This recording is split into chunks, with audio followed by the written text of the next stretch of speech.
Capítulo 23. Saber ouvir.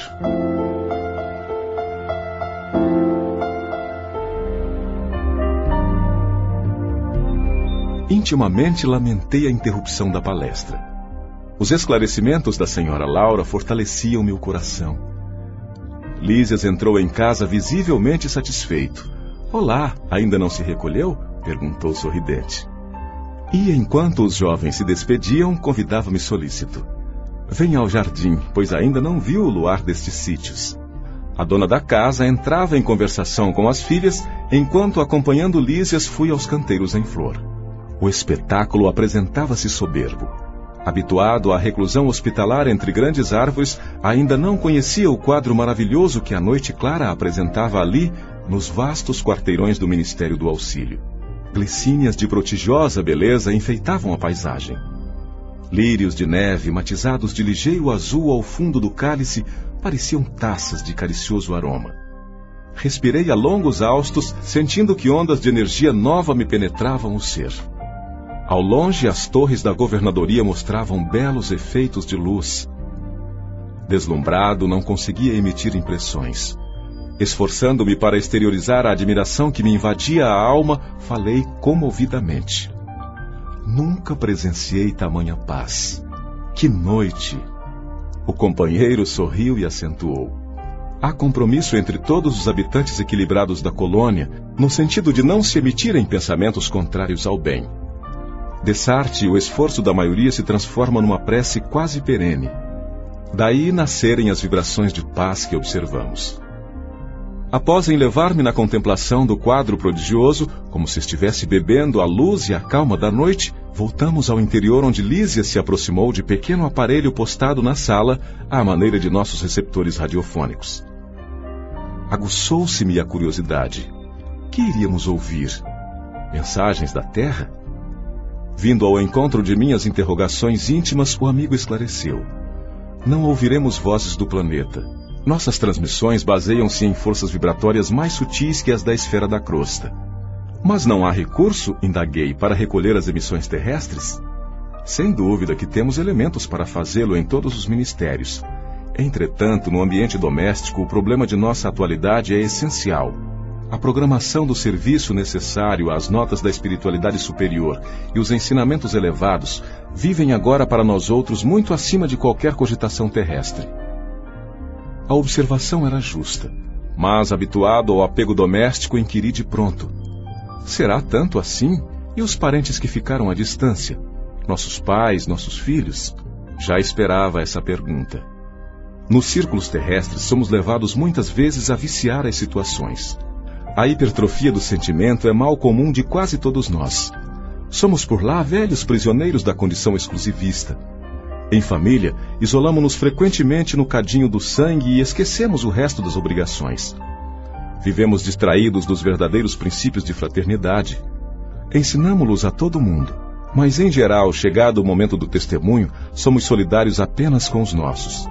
Aqui, porém, meu amigo, a medalha da vida apresenta a outra face. É preciso curar nossas velhas enfermidades e sanar injustiças. No início da colônia, todas as moradias, ao que sabemos, ligavam-se com os núcleos de evolução terrestre. Ninguém suportava a ausência de notícias da parentela comum. Do Ministério da Regeneração ao da Elevação, vivia-se em constante guerra nervosa. Boatos assustadores perturbavam as atividades em geral. Mas, precisamente há 2 séculos, um dos generosos ministros da União Divina compelia a governadoria a melhorar a situação.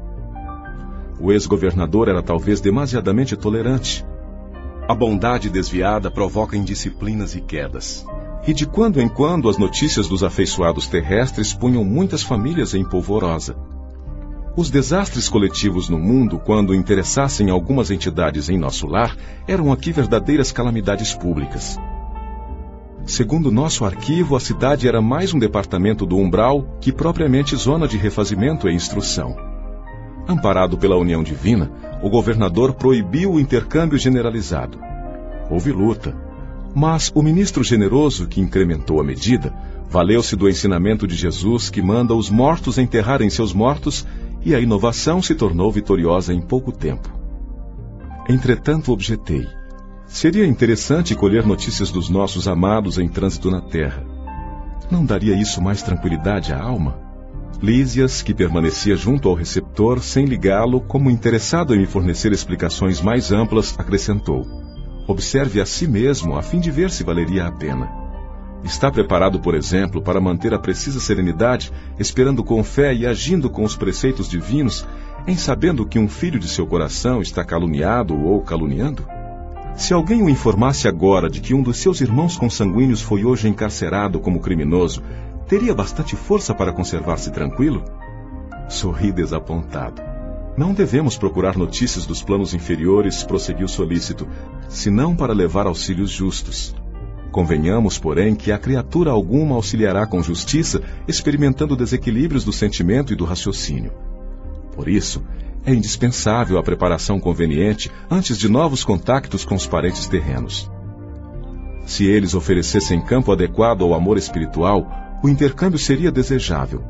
Mas esmagadora porcentagem de encarnados não alcançou ainda nem mesmo o domínio próprio e vive às tontas nos altos e baixos das flutuações de ordem material. Precisamos, embora as dificuldades sentimentais, evitar a queda nos círculos vibratórios inferiores. Contudo, evidenciando minha teimosia caprichosa, indaguei: mas Lísias, você que tem um amigo encarnado, qual seu pai, não gostaria de comunicar-se com ele? Sem dúvida, respondeu bondosamente. Quando merecemos essa alegria, visitamo-lo em sua nova forma, verificando-se o mesmo quando se trata de qualquer expressão de intercâmbio entre ele e nós. Não devemos esquecer, entretanto, que somos criaturas falíveis. Necessitamos, pois, recorrer aos órgãos competentes que determinem a oportunidade ou o merecimento exigidos. Para esse fim, temos o Ministério da Comunicação.